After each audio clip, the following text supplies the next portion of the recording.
रातें बड़ी कमाल की चीज होती है, कभी टिकती नहीं तो कभी कटती नहीं। रात को कम नींद की वजह से बना डार्क सर्कल कभी कभी जिंदगी में आने वाली रोशनी का सबसे पहला सबूत होता है, क्योंकि वह इंसान अपने सपने पूरे करने के लिए उस वक्त जागता है जब सारी दुनिया रात वाली सपने देख रही होती है। कई लोग ब्रेकअप से दुखी है, कोई धोखा खा रहा है, कोई चीट कर रहा है, इग्नोर कर रहा है, तो कोई रातें खराब कर रहा है। रात में किसी और इंसान के इश्क में जगोगे तो कोई गारंटी नहीं कि सुबह खुल के मुस्कुरा पाओगे या नहीं, लेकिन अगर रात को किताबों के लिए जगोगे तो सुबह एक सुकून भरी मुस्कान होगी। सुनो यार, यह रातें मुस्कुरा रही है तुमको गले लगा के, यह सर्दी की रातें नींदों की आहुति मांग रही है। थोड़ा गौर से देखो तो पाओगे कि जिंदगी मन ही मन मुस्कुरा कर कुछ दिन बाद मिलने वाली सफलता का नेग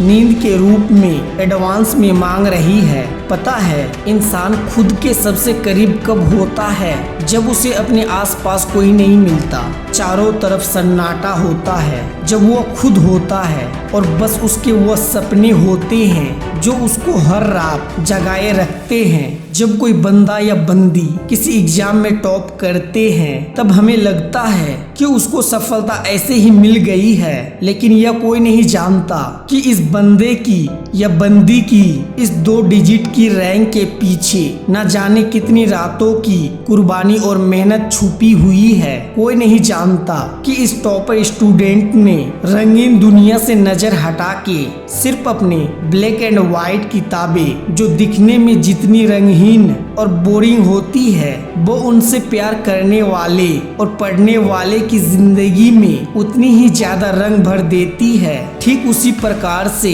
यह रातें भी सिर्फ खाली दिखने में होती है, क्योंकि वह इसीलिए काली होती है क्योंकि वह अपनी चमक रातों में मेहनत करने वालों की जिंदगी के लिए बचा के रखती है।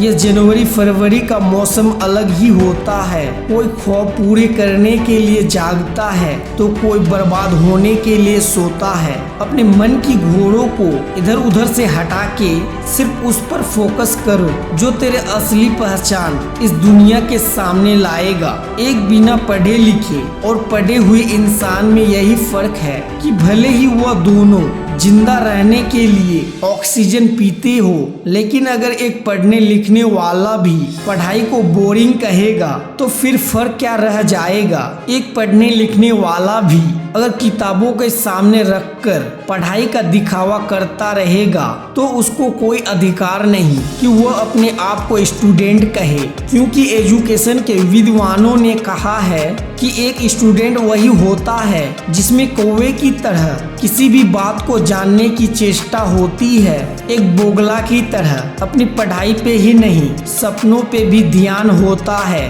वो कुत्ते की तरह हमेशा चौकन्ना होकर सोता है, जितनी जरूरत हो उससे थोड़ा कम खाना खाता है और घर से दूर रहकर भी पढ़ाई कर सकता है। जिस बंदे में यह 5 लक्षण होते हैं वह एक आदर्श विद्यार्थी होता है। इनके अलावा एक और गुण विद्यार्थियों के साथ जोड़ना चाहता हूँ, वो एक सच्चा देशभक्त होना चाहिए। उसको देश में अपना नाम नहीं बल्कि दुनिया में देश का नाम करना चाहिए।